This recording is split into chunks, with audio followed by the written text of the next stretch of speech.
네. 여러분 오늘의 축제 이름이 무엇인지 아시나요? 네, 옆에 보면 나와 있듯이 행복 축제입니다. 오늘 그래서 행복에 대하여서 우리가 잠깐 나누는 시간 가질 텐데요. 우리가 행복 축제라는 네임을 하는데 우리가 어떻게 행복할 수 있는가? 우리가 여러 가지 이유로 행복을 누릴 수 있겠지만 오늘 우리가 나누고자 하는 것은 바로 예수님으로 말미암아 우리가 행복할 수 있다라는 것을 잠깐 저와 여러분들이 성경 말씀을 통하여서 생각을 해 보았으면 좋겠습니다. 오늘 이렇게 귀한 자리 먼 걸음 발걸음 해 주셨는데 마음 한번 열어 주시고 잘 들어 주시면 감사하겠습니다. 먼저 우리 오늘 주제의 말씀이 있는데요. 다 같이 한번 읽고 시작을 하면 좋을 것 같아요. 마태복음 11장 28절 말씀. 네, 보이시나요? 네, 다 같이 읽겠습니다. 시작. 수고하고 무거운 짐진 자들아 다 내게로 오라. 내가 너희를 쉬게 하리라. 아멘. 여러분, 오늘날 많은 사람들은 행복을 찾기 위해 여러 가지 시도를 하면서 살아갑니다. 명상을 한다거나 또는 여행을 간다거나 자신이 사고 싶은 물건을 산다거나 또는 좋아하는 친구들을 만난다거나 또는 맛있는 음식을 먹는다거나 우리는 여러 가지 일들을 통해서 내 마음의 기쁨과 행복을 누리기 위해 살려고 합니다. 그래서 이런 것들을 더 많이 누리고자 우리는 돈을 더 열심히 벌려고 노력을 하기도 하죠.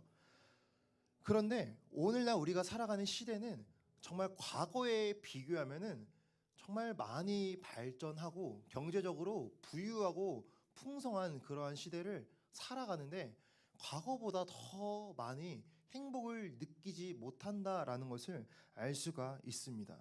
그래서 풍요한 시대를 살아가지만 만족 결핍증에 걸려서 살아가고 있진 않나라는 걸 살펴볼 수 있는데요.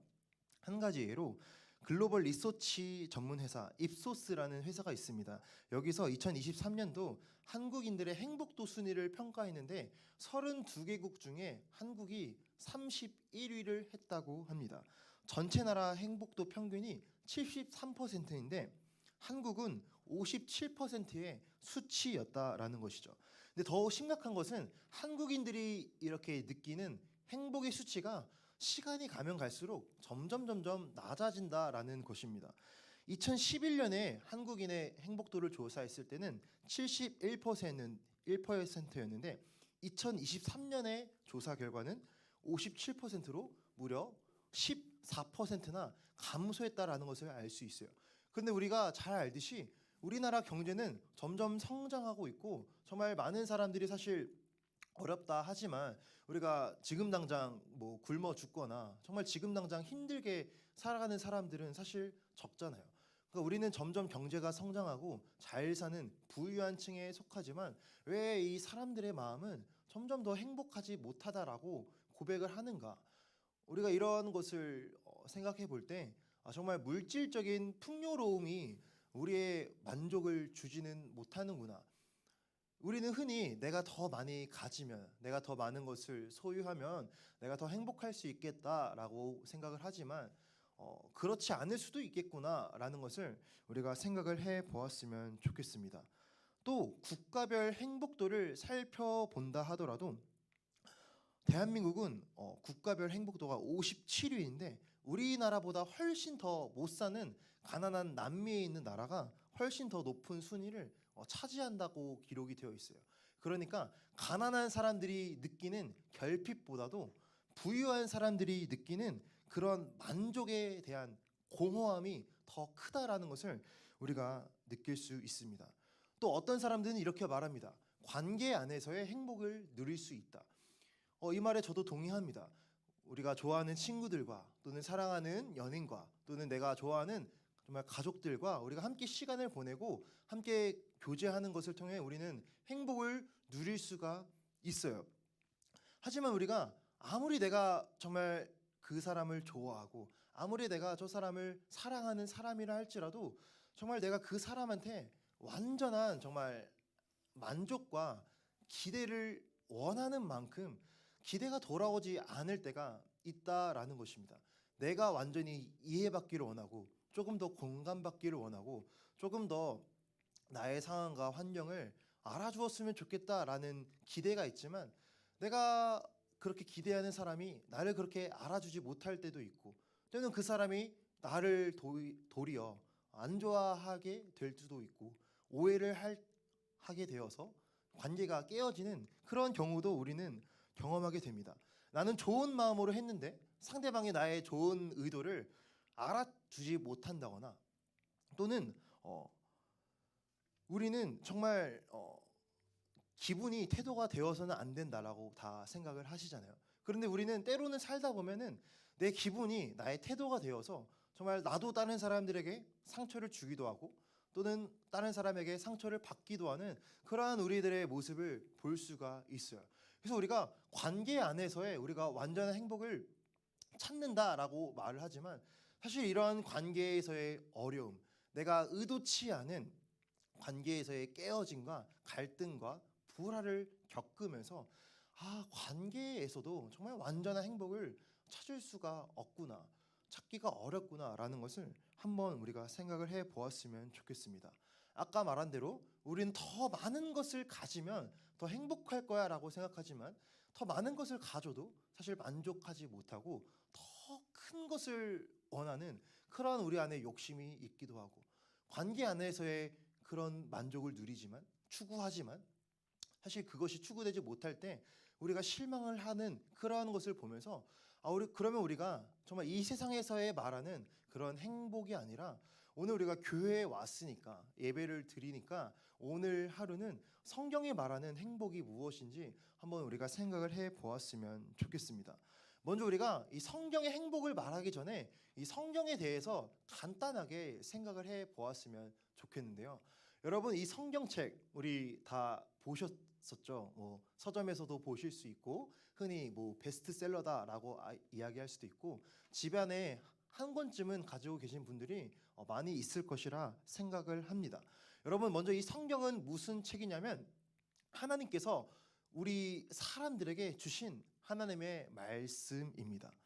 그래서 성경의 저자는 하나님이라고 하는데 성경은 약 3,500년 전부터 2,000년 전까지 1,500년에 걸쳐서 수십 명의 사람들이 하나님의 영감을 받아서 기록한 책들이 바로 이 성경이에요.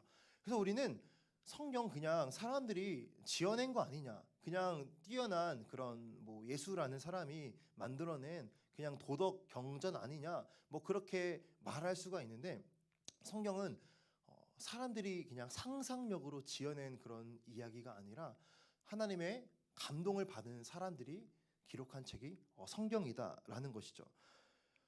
여러분 그래서 우리가 성경을 읽으면 우리 성경의 말씀을 통하여서 정말 하나님이 어떤 분이신지 또 하나님이 만들었다고 하는 이 세상은 무엇인지 또 사람이라고 하는 존재는 어떤 존재인지를 우리가 알 수가 있어요. 여러분 그래서 우리가 행복에 대해서 우리가 제대로 알려면 사람에 대해서 먼저 이해를 해야 됩니다. 성경은 이 사람에 대해서 무엇이라 진단하고 있는가, 사람을 무엇이라 평가하고 있는가. 성경을 살펴보면 로마서 3장 23절에 이렇게 말씀하고 있습니다. 모든 사람이 죄를 범하였음에 하나님의 영광에 이르지 못하더니 라고 평가하고 있어요. 성경은 모든 사람이 다 죄인이라고 말을 하고 있어요. 여기서 하나님의 영광에 이르지 못했다라고 말을 하는데 하나님의 영광에 이르지 못했다라는 것은 하나님이 사람들을 만드시고 창조하셨는데 우리가 그렇잖아요. 내가 어떤 물건을 만들거나 내가 어떤 걸 기획하거나 하면은 만든 사람의 의도가 들어가잖아요. 그렇죠? 목적이 들어가는데 하나님이 사람을 만드셨다라고 말을 하고 있어요. 성경은 하나님께서 자신의 뜻에 따라 사람을 창조하셨는데 하나님이 원하는 뜻에 따라 사람들이 살아가지를 않는 것이에요. 자, 그래서 하나님의 영광에 이르지 못했다라고 성경은 말을 하고 있습니다. 그래서 하나님께서 자신의 형상, 자신의 모양을 따라 사람을 지었어요. 최초의 사람 아담과 하와가 등장합니다. 자, 그런데 그 아담과 하와가 하나님의 말씀을 순종해야 되는데 불순종한 것 때문에 죄가 들어왔다라고 말하고 있어요. 그래서 죄로 말미암아 하나님과 사람과의 관계가 단절되게 되었다, 끊어지게 되었다라고 말을 하고 있어요. 그래서 그 죄 때문에 우리는 우리를 만드신 하나님을 알지도 못하고 하나님의 사랑을 느끼지도 못하고 하나님이 살아 있는 건가? 하나님 진짜 있어? 없어? 막 이런 수많은 고민을 아무리 많이 해도 하나님에 대해서 전혀 깨달을 수 없는 그러한 존재가 되었다라고 성경은 말하고 있어요. 그래서 우리는 이 죄라고 하는 것 때문에 아까 말했듯이 아무리 많은 것을 가져도 우리 안에 이 죄성은 끝없는 욕심을 가지게 해서 더 많은 것을 추구하게 하고, 우리는 관계 안에서 내가 저 사람과 사귀면 행복하겠지, 내가 저 친구를 얻으면 행복하겠지, 내가 저 무리에 들어가면 행복하겠지, 뭐 그러한 생각을 하지만 죄성으로 말미암아 우리는 이기적인 사람이 되고 우리는 관계 안에 불화와 다툼이 들어오게 돼서 관계 안에서의 이런 어려움이 생기게 되었다라는 것이죠. 여러분, 성경은 모든 사람이 죄의 영향력 아래 있다라고 말을 하고 있어요. 사실 처음 오신 분들이 많아서 이 말씀을 해야 되나 말아야 되나 고민이 사실 많이 되었어요.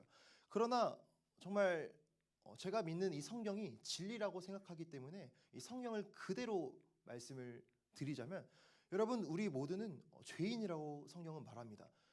우리 자신을 뒤돌아볼 때 나는 착한 사람이라 생각하고 착하게 살아야지, 법을 지키며 살아야지라고 생각을 하는데, 가끔씩 나도 모르게 누군가 보지 않으면 법을 좀 어겨도 되지 않을까? 또 가끔씩 나도 모르게 나쁜 생각이나 나쁜 의도가 우리 안에 막 마음속에 떠오를 때가 있기도 합니다. 정말 이런 마음들이 많이 있어서 우리나라가 정말 사기 공화국 뭐 이런 말도 돌잖아요. 또 인터넷에 보니까 걸리지만 않으면 죄를 짓더라도 재수 없이 걸리지만 않으면 그만이다, 뭐 이런 말도 있더라고요. 그러니까 많은 사람들의 생각이 이 죄의 영향력을 받아서 이런 마음이 되었다라는 것이죠. 또 우리가 뉴스를 보다 보면 어떻습니까? 정말 말도 안 되는 그런 뉴스가 가끔씩 나오기도 하고, 정말 끔찍한, 어떻게 사람으로서 저럴 수 있을까? 뭐 그런 기사들이 가끔씩 나오기도 하잖아요. 그런 걸 보았을 때도 정말 성경이 말하는 사람은 죄인이다라고 말하는 게 진짜이지 않을까라는 것을 한 번쯤은 생각을 해보았으면 좋겠습니다. 여러분, 성경은 이 죄에 대해서 대가가 있다고 말을 하고 있어요. 성경이 말하는 죄의 대가는 바로 사망이에요. 죽음입니다. 우리는 하나님으로부터 지음을 받았는데 한번 죽는 것은 우리 모든 사람에게 정해진 것이고 그 후에 심판이 있다라고 성경은 말하고 있어요. 하나님이 우리를 만드셨기 때문에 우리는 하나님의 심판대 앞에 다시 서게 되는 그 날이 있다라고 말을 하는 것이죠. 자, 그래서 그 죄의 대가로 말미암아 우리는 영원한 형벌을 받을 수밖에 없는 그러한 처지에 놓이게 되었습니다. 사실 여기까지 들으면 굉장히 무섭게 들릴 수도 있어요. 기독교가 맨날 가스라이팅 하는 거 아니냐, 죄인이라고 가스라이팅 해놓고 예수 믿으라 하는 거 아니냐, 뭐 이런 생각이 들 수도 있는데, 사실 정말 기독교는 여기서 끝나는 것이 아닙니다.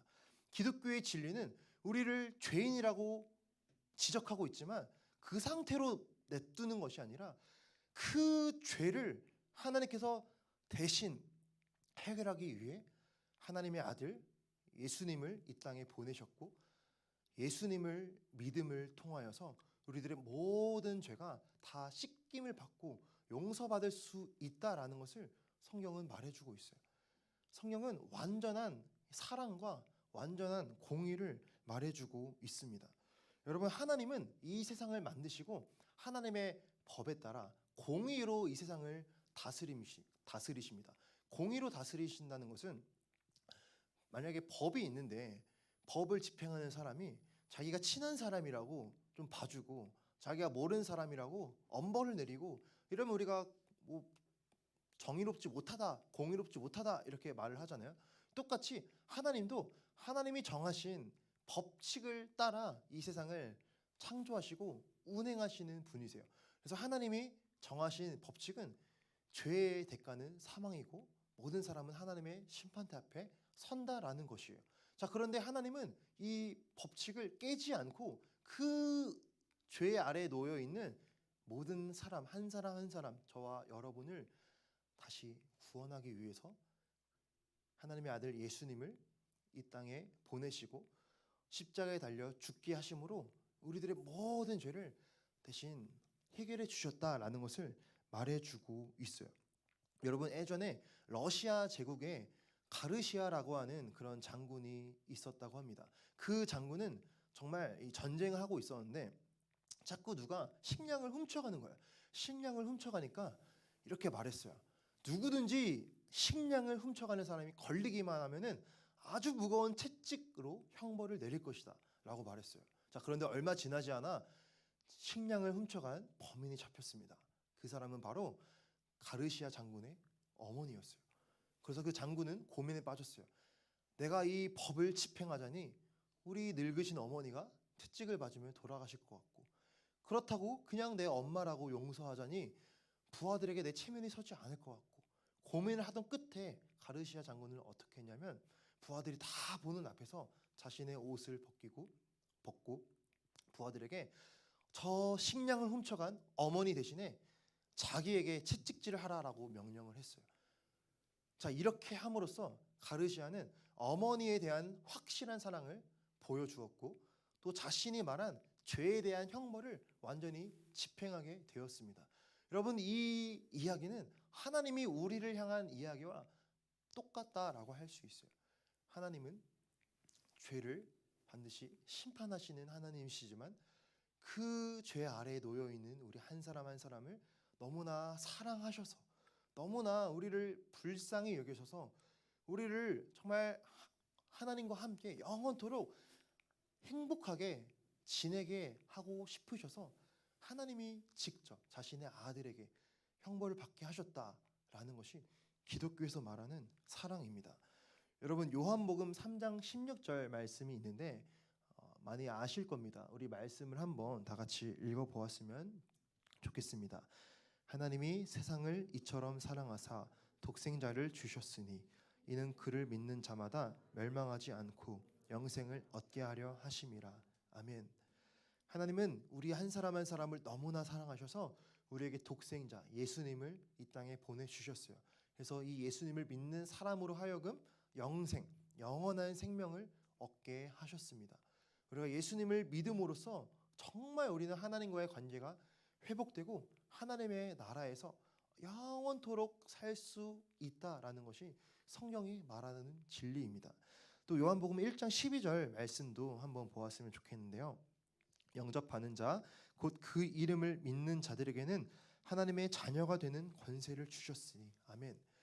예수님을 마음으로 영접한다, 마음으로 받아들이고 마음으로 모시면 하나님의 자녀가 되는 선물을 주신다라고 성경은 말을 하고 있습니다. 여러분, 하나님은 절대 우리를 심판하시는 무서운 하나님이 아니에요. 하나님은 그 심판을 자신의 아들에게 대신 지으신 사랑이 많으신 하나님이십니다. 정말 우리가 마음을 열고 예수님을 마음으로 모실 때, 받아들일 때 그 하나님의 사랑을 알 수 있고 하나님의 자녀가 될 수 있습니다. 여러분, 제가 지금까지 말한 이 하나님의 사랑은 정말 완전하신 사랑입니다. 이 하나님의 사랑을 통하여서만 우리가 정말 이 세상을 살아가면서 나를 향한 절대적인 사랑이 있구나라는 것을 우리가 알 수가 있어요. 여러분, 이 세상에서의 말하는 사랑은 사실 조건적입니다. 내가 누군가를 사랑하고 또 이렇게 관계가 있다 할지라도 내가 잘하지 못하면, 내가 좋은 결과를 내지 못하거나 내가 어떠한 것을 정말 성공적으로 해내지 못하면 때로는 우리는 질타를 받기도 하고 우리의 어떤 잘났고 못났고에 따라서 나를 사랑해주고 사랑해주지 않는 이러한 것이 갈리는 그러한 세상을 우리는 살아가지만 하나님의 사랑은 그런 조건적인 사랑이 아닙니다. 내가 잘하고 못났고 내가 무언가를 훌륭하게 해내지 못하고 이러한 것이 아니라 부모님이 자식을 그냥 있는 그대로 사랑해 주시잖아요. 자식이 1등을 해야지만 사랑해주는 그런 부모님이 아니잖아요. 자식이 무조건 대기업에 들어가야만 더 사랑해주는 그런 부모님이 아니잖아요.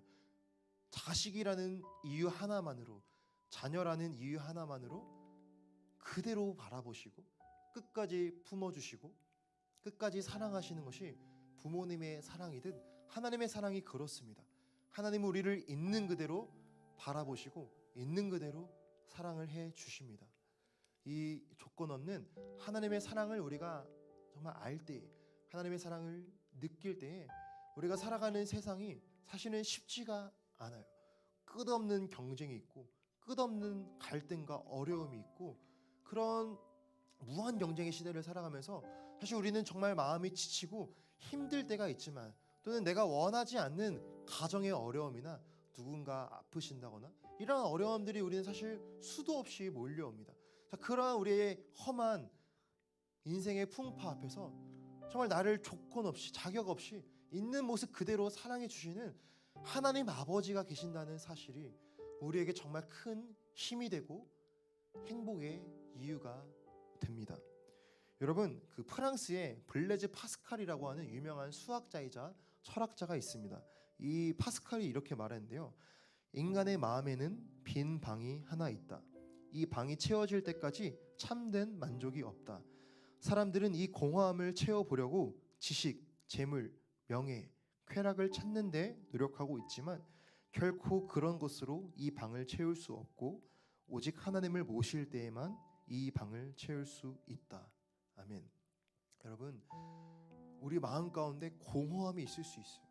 아무리 더 많은 것을 가져보려고 해도, 더 많이 성공해 보고자 노력을 해도 이 채워지지 않은 공허함과, 아무리 정말 이 즐길 거리가 많은 이 시대, 수많은 유튜브나 수많은 미디어나 드라마, 영화 이런 것을 우리가 단기적으로 즐길 거리는 넘쳐나지만 이런 것을 아무리 많이 보아도 우리 마음의 깊은 이 공허함과 우리 마음의 깊은 이 사랑의 결핍을 완전히 채워주지는 못합니다.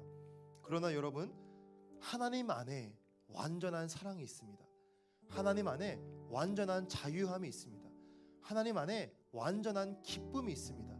이 하나님을 나의 아버지로, 나의 구원자로 우리가 정말 인정한다면, 마음을 받아들인다면 하나님께서는 여러분에게 이 완전한 사랑을 베풀어 주실 것입니다. 오늘 아까 처음 읽었던 말씀인데요. 수고하고 무거운 짐진 자들아 다 내게로 오라. 내가 너희를 쉬게 하리라. 아멘. 여러분, 우리 혼자 이 험한 인생길을 헤쳐나가면 그것은 끝없는 경쟁이지만 하나님께서 우리의 인생길에 함께해 주신다면 끝없는 하나님의 은혜를 누릴 수가 있습니다. 이 험한 인생길 우리 혼자 아등바등 애쓰지 않고 정말 사랑의 하나님을 여러분의 마음으로 경험하시고 하나님의 자녀로서 완전한 행복을 누리면서 살아가는 저와 우리 모든 여러분들이 되셨으면 좋겠습니다. 네, 감사합니다. 우리